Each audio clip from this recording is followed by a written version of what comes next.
Today we're going to look at how to stop rodents from getting into your house. We're going to go through exclusion methodology for mice, voles, shrews, and even field mice to stop them from getting into your home, causing diseases or causing economic damage.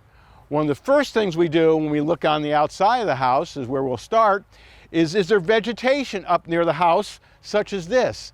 This vegetation needs to be removed.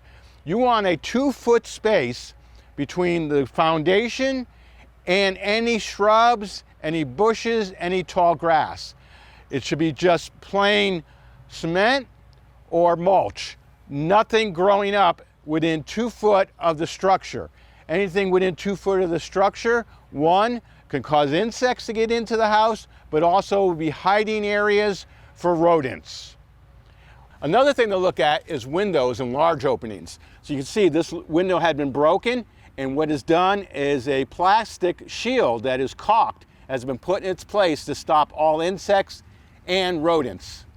Another large opening can occur where spigots or utilities come out of the house. As you see, this has been nicely done with a shield, and it's caulked behind there, and it's well sealed.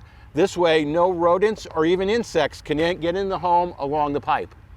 Something that's overlooked is cracks in the foundation. So thoroughly go over the complete foundation looking for any cracks.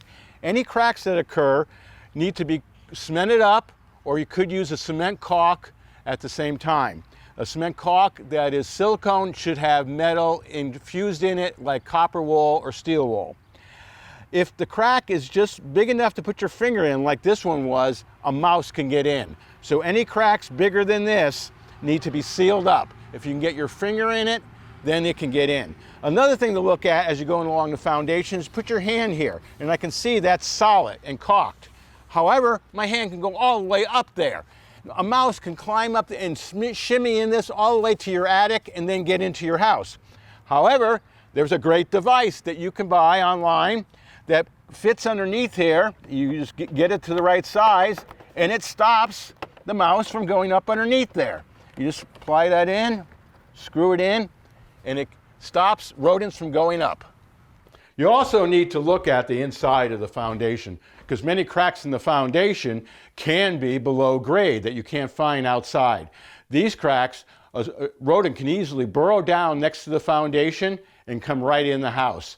So first stuff it with a steel wool or copper wool, and then follow it up with caulk. Also, if they get into the block, they can climb up and get into the house because there's a gap here. So you need to put a metal shield on top of the opening holes in the block up next to the sill. And so this metal shield that's wedged in there will stop the rodents from coming out and getting throughout your house.